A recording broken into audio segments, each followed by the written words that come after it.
시가 되는 비밀 참 오랜만에 인사드립니다. 선생님 오랜만입니다. 그러니까 오랜만에 뵙겠습니다. 네. 안녕하세요. 어제 오늘 날씨가 갑작스레 또 난동을 부리더라고요. 예, 매년 꽃샘추위가 오긴 하는데 올해는 좀 더 날씨가 기온이 더 떨어진 것 같아요. 네. 그래도 낮에는 따뜻하니까 그래도 봄은 봄이죠. 봄이니까. 네. 온 대지에 네. 아주 이꽃 저꽃 만발하고 있긴 해요. 뭐 이제 벚꽃이 떨어지니까 연산홍이 화사하게 많이 펴 있더라고요. 그렇죠. 네. 진달래 산에 이산 저산 진달래 꽃이 피고 지고 지금은 이제 담벼락에 아파트 그 바위 틈 사이로 그 난간에 담벼락이라고 해야 되나요? 뭐 이렇게 울타리라고 해야 되나요? 무더기로 펴 있어요, 연산홍은. 그러니까요. 왜 연산홍 그렇게 무더기로 이렇게 무리 지어 있을까요? 연산홍이 이제 자라는 과정이 네. 옆으로 이렇게 크게 퍼지는가 봐요. 아, 근데 저도 오전에 사진을 이제 연산홍이 너무 예뻐서 사진 찍고 왔는데 마음을 다 뺏기고 왔습니다. 그러니까요. 색이 아주 붉은색도 있지만은 요즘에는 색깔이 여러 색깔이 있더라고요. 그럼요. 그러니까 산에서 진달래 꽃은 이렇게 한 그루 한 그루 펴서 이렇게 고고하다고 해야 되나 도도하다고 해야 되나 이렇게 펴 있지만 그거랑 좀 대비되게 연산홍들은 정말 무더기 섬처럼 바위섬처럼 막 이렇게 꽃이 폈단 말이에요. 또 사람들이 이제 심는 과정도 무더기를 심는 것도 있고 이게 이제 옆에 자라나면서 이렇게 크는 것 같아요. 더 이렇게 번식을 하나 네, 보죠. 너무 예쁘더라고요. 응, 가슴이 너무 따뜻해지고 포근해져요. 네. 날씨는 춥지만 마음은 이렇게 따뜻해지는 연산홍이었습니다. 어떻게 보내셨어요? 코로나 때문인지 덕분인지 선생님을 참 오랜만에 뵙습니다. 저도 뭐 코로나 때문에 어디 가는 곳이 없고 그러니까 올해 제가 시집을 이제 출갈 예정으로 하고 있어요. 미리 네, 축하드립니다. 고맙습니다. 그래서 지금 퇴고 작업을 지금 하고 있습니다. 네. 선생님은 퇴고를 몇 번쯤 하세요? 저는 되게 많이 하거든요. 그래요? 예, 아무래도 시 처음에 창작할 때 좀 완성도를 있게 쓰고요. 네. 퇴고는 보통 서너 번 정도 좀 세밀하게 하는 편입니다. 아, 초고를 좀 완성도 있게 이렇게 써놓으면 퇴고를 그렇죠. 많이 하지 않아도 되는군요. 왜냐하면 퇴고를 할 때 너무 많이 바꿔버리면은 처음에 썼던 그 감성하고 느낌이 다를 수가 있어요. 엉뚱한 데로 가기가 그렇죠. 있더라고요. 네, 그래서 웬만하면 저는 이제 그 낱말 같은 거 고치지 않고요. 네. 문맥 뭐 그런 거만 이제 좀 많이 고칩니다. 그러니까요. 네. 제가 퇴고를 하다가 뭔가 그 여름날에 그 시원함을 얘기하려고 했는데 갑자기 이것도 저것도 아닐 때가 가끔 있었어요. 결국은 퇴고가 좋기도 하지만 좀 이렇게 엉뚱한 길로 삼천포로 빠지는 그 난해하게도 돼버리네요. 그렇죠. 그래서 우리가 이제 전체적인 부분을 퇴고라고 하는데 실제는 첨삭이라고 하죠. 네. 예, 첨삭을 하면서 이제 수식어를 뭐 접사를 넣고 빼고 조금 뭐 줄여서? 앞뒤로 바꾸든가 이런 식으로 이제 하죠. 그러니까요. 어렵죠. 아무래도. 초고가 어찌됐든 좀 중요하네요. 그러면 초보를 잘 완성도 써야 있게. 완성을 써야 됩니다. 네. 그렇지 않았을 때는 마음에 들지 않기 때문에 다음날 또 바꾸고 한 달 후에 또 바꾸고 1년 후에 또 바꾸고 저는 최근에 저도 동시집이 나왔잖아요. 네. 5년 걸렸거든요. 그러니까 동시집을 제가 봤는데 역시 네.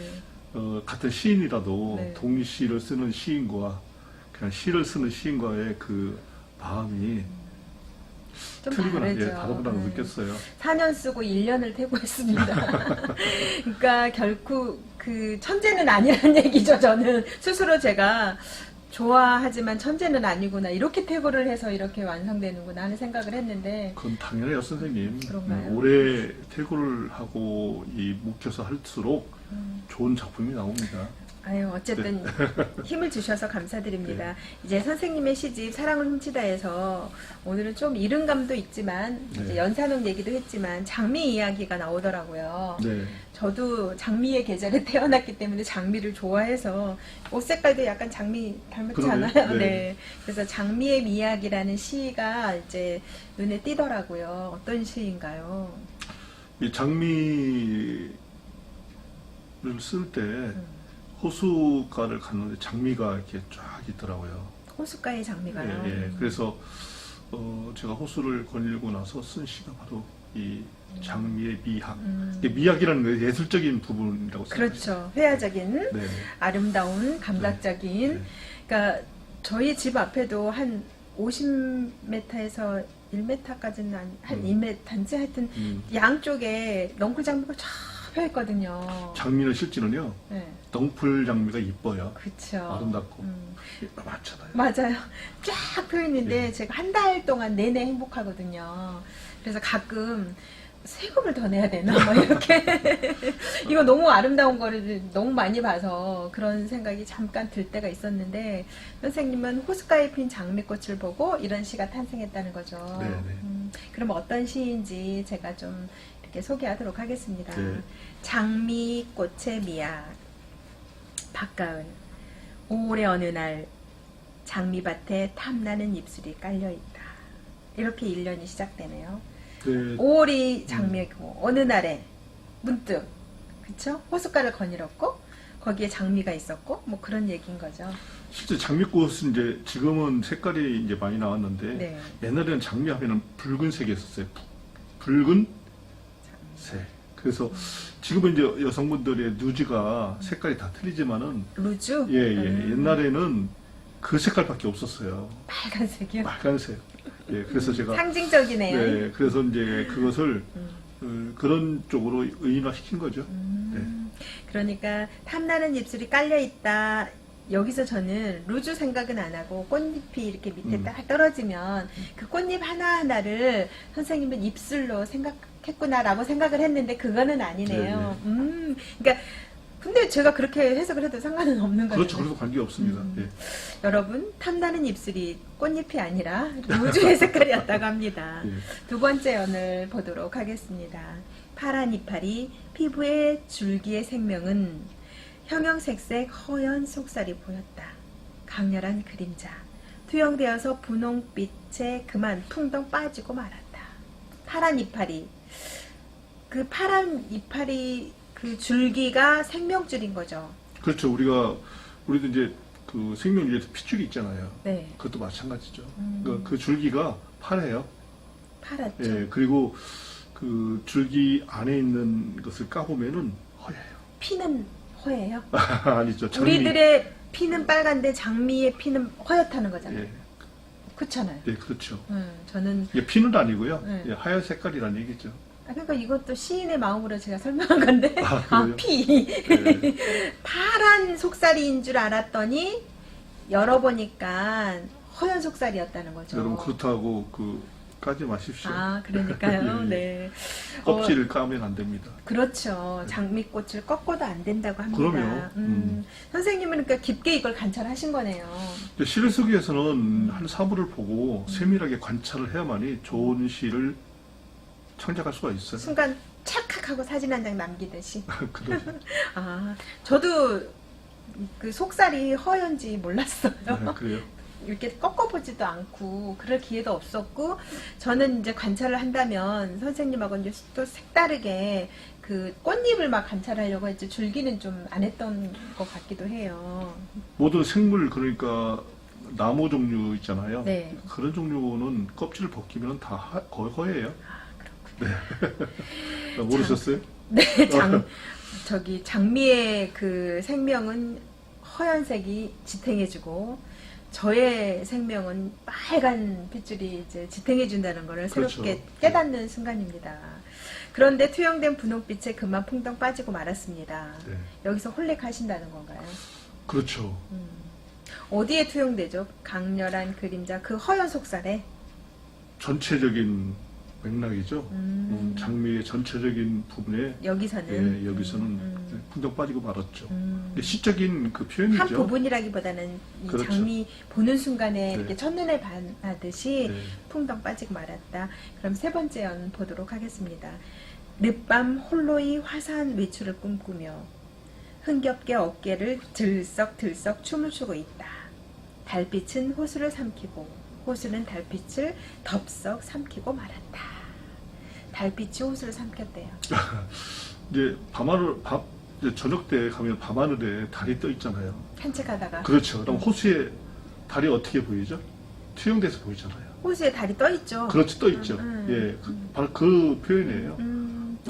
호수는 달이 있어서 아름다워진 거고 완성된 거고 또 다른 호수가 있어서 더 아름답게 빛날 수 있다는 거네요. 그럼요. 서로 상생하는 관계? 멋진데요. 호수와 달빛이라는 시를 써야 되겠는데요. 그런 시들이 꽤 많아요. 그쵸. 예, 왜냐면 투영된다는 것은 내 마음이 달빛일 수도 있고요. 제가 생각한 거 다 이미 네. 썼네요. 네, 내 마음이 호수일 수도 있고요. 그래서 그런 부분을 다 흡족하게 풍덩 빠지고. 갖고 마는 거죠. 네, 안에.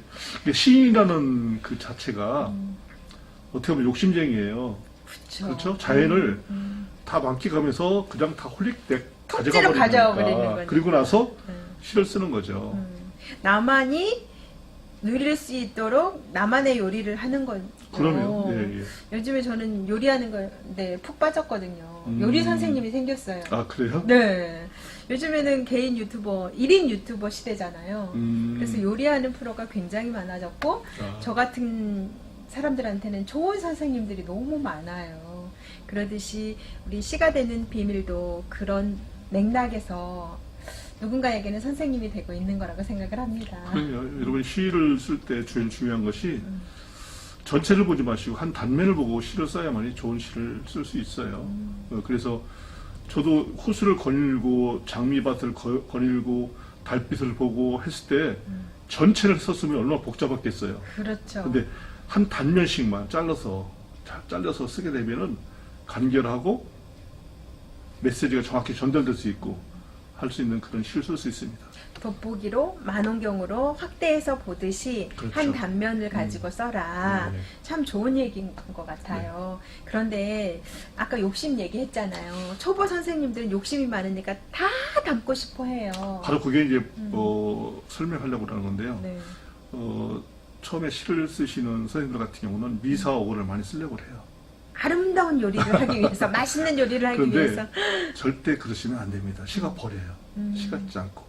중요한 것은 내가 느낀 것을 어떤 방법으로 표현하느냐가 중요해요. 절제를 해야 되겠네요. 그러니까 섬세한 관찰력이 없으면은 쓸 수 없죠. 어떻게 장미를 보고 입술이라고 표현할 수 있을까요? 섬세한 그렇죠? 관찰력. 네. 바로 그게 중요하죠. 그렇죠. 네. 그러니까 어느 정도 절제를 하고 아름다움을 감추고, 그러니까 가끔 저도 이제 시창작 지도하면서 그런 얘기를 참 많이 합니다.